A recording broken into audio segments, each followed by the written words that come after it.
Welcome to the Reds Reviews podcast. We are brought to you by paperhead.com. Right now there is a promo for $3 for 3 months. That promo does include everything on the plate. It is a premium promo. So check it out at paperhead.com and let's get on with the Reds Reviews podcast. All right, so let's go. Welcome to the Red Show. It is a good day, a big day. The NBA returns today with actual games, not just scrimmage games, not just theory, not anything else. We're talking the Orlando bubble, that bubble that we're all looking forward to. So this is the season, and sports, major sports have resumed this week. We have the MLB, NHL, and the NBA now. So what that means is, in order for all of this to come together and all the major hiccups and speed bumps and barriers and red tape and yada yada from the health minister himself have all come down to acceptance on this front.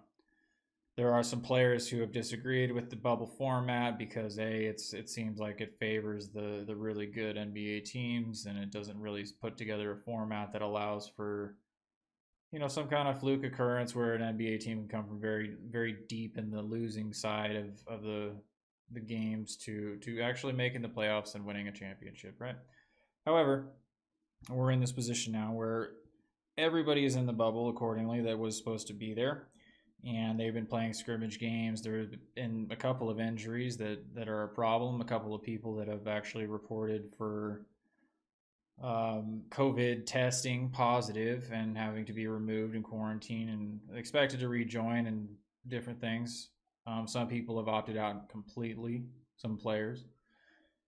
But again, the season is rolling on, and that is what is important. So on our side of it, there's going to be a lot of games, a lot of MLB games, a lot of NBA games and NHL games and lines, and all the good stuff is back. And so for the public, this is a great day. And I say that because if anyone has been stuck at home for all this time, or they live in states like California and New York where they've had really strict, measures for a lot longer than any of the other places in the country, there's at least going to be some fun stuff to watch on TV, whether that be the shenanigans of these players in their bubble, posting about the different food orders and stuff that they're trying to get in, and the cars and stuff that they're doing with the masks on. Like, I've seen some clips where they were driving around in like the little 3-wheeler coupe thing and blasting music and dancing to it and stuff like that. And that's what I mean. Like, that's the beauty in having a nation of people that have personalities, that are capable of expressing those personalities and enjoying their lives regardless of whatever else is going on in government, politics, and all the dark areas of all the places on this planet. So as we move forward, there will be some the struggles of actually being in the bubble, like the guy that went to the strip club. I think he plays for the Jazz, that did end up having to, he's probably going to be kicked out of the bubble permanently because of something like that. And that goes to show, like, they need to make an example of somebody that does something like that, because if they do that, it's a real negative thing. Right? Because there's people that have put a lot of effort into this to try and make this work, and this guy's out here thinking it's going to be funny to go and just do that when they're getting paid millions just to go and play some basketball games for a few months, okay? So, how is this going to end up playing out? Hopefully everybody stays in the bubble and does what they're supposed to do. Even if you're not a LeBron James fan, which I am not. I don't like the guy personally. I don't think that he's a great NBA player, even though he does have the numbers and the stats, and he's in there for 15 years with the numbers and the stats and all that kind of stuff. This guy single-handedly probably saved this season for us. So I will give him that, and I will say thank you for that. It's a miracle that there is somebody with the kind of pull that he has to stand up and say we should play, whether or not it means a championship for him or not, whether or not it's another ring on the finger for him or whatever it may be. That many of these people that are in the NBA are children. They're 18, 19, 20 years old. They've never had to experience the workforce. They've never even known what it's like to have to pay a real bill. And that's why you see the complaints coming out of some of these dudes that are saying, oh, it's not safe. It's not right. Well, if you stay in the bubble and you do the things that you're supposed to do for precautionary measures and the rest of your peers do the same thing, it is actually the safest place that you could possibly be. So get out there, do some play, do some work, because that's what your actual job is. Unfortunately, instead of going into accounting, you played basketball. I know that that seems unfair, but you know, it is what it is. You're talented and you got the game. So I'm looking forward to it. I don't have any real takes on who's going to be able to pull this off. I do know that the teams that are there are going to definitely have some interesting, high-scoring games. I don't think that the overall consensus on this is that many players are taking it as seriously as they need to, because they're out there and they're doing the scrimmages and stuff like that. And today starts the real games, but I don't know if they necessarily realize that this is an actual season and their stats and everything else are all being recorded as if it was that. So moving on to the MLB. The Miami Marlins, okay, whole team's, got COVID apparently, which doesn't surprise me, because it's Florida, granted, right? But at the same time, it is unfortunate along those lines, where you would think that if there's any other real big outbreaks such as that and any of these other things, it could definitely halt the whole season. And I don't know what the actual answer to that is. Do they take a 2-week hiatus and check everybody and they don't have symptoms, so get them back out on the field and whatever else? Yes, that's what you do. Because if these guys aren't showing symptoms, are they really dangerous? Is it really bad? Are you going to infect your local ball club and everybody else? And it's going to be a huge thing where 0.02% of people that are healthy die. I don't know.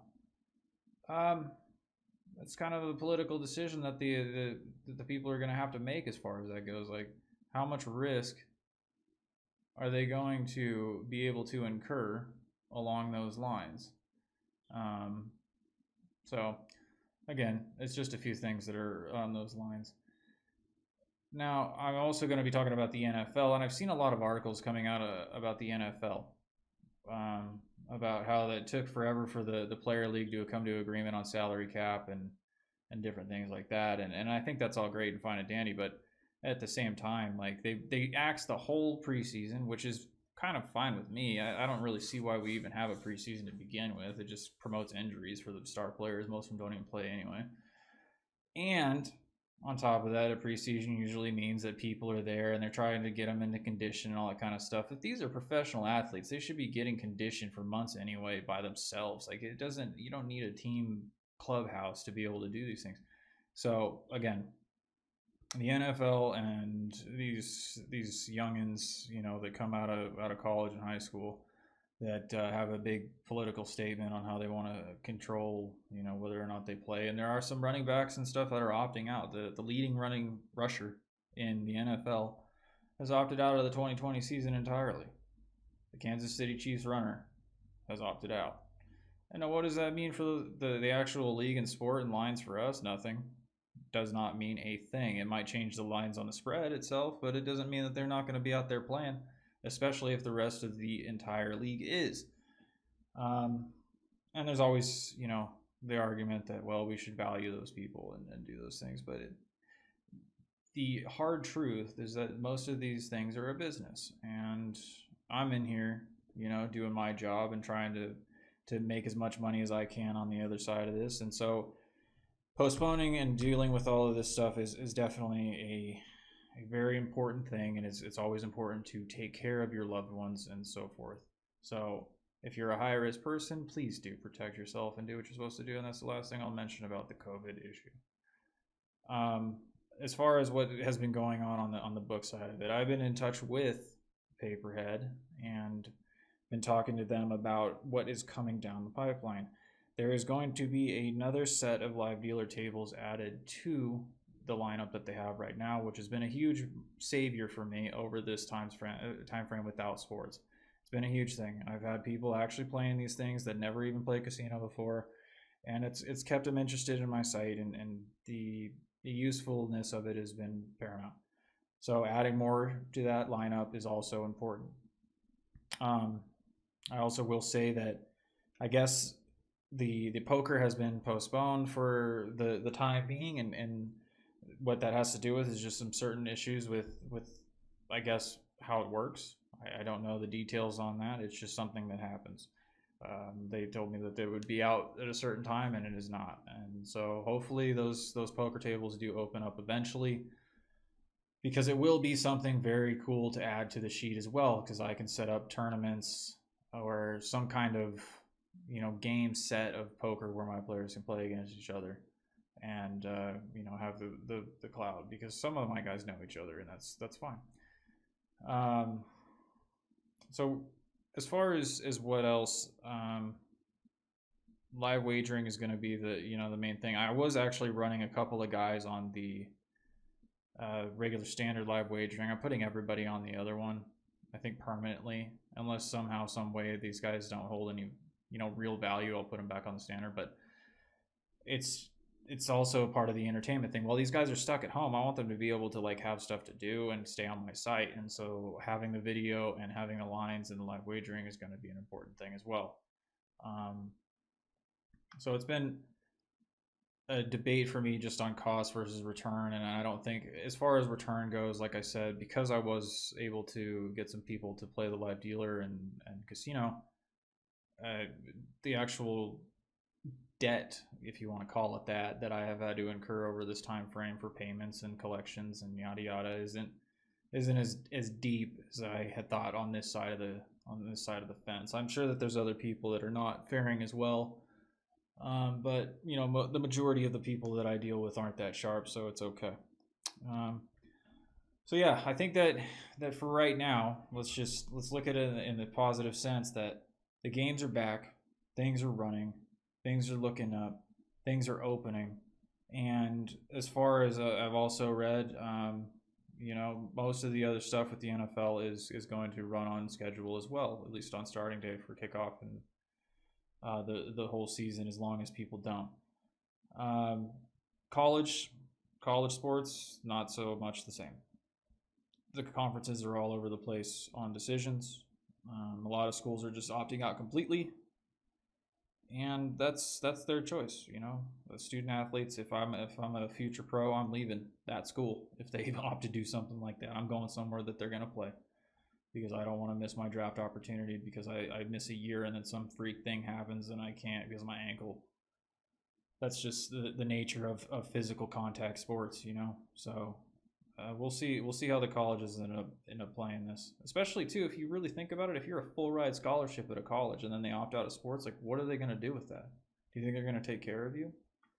I don't know. I don't know how that's going to work, and I don't know how many of the lawyers are going to get in there and try to fight that deal with student debt and loans and scholarships. So be safe out there. Make sure that you tune in next week. It's obviously going to be good to recap on some actual games, and we'll look back and be like, wow. And that's what's important. So thanks, like, subscribe, and follow, y'all. Thanks for tuning into the Reds podcast, brought to you by paperhead.com. For all relative promos going on right now, please check them out at paperhead.com. Also, opinions expressed on this show are not that of paperhead.com. And if you do like what you hear, for all the agent news coming up, please like, subscribe, and follow. We will see you next week.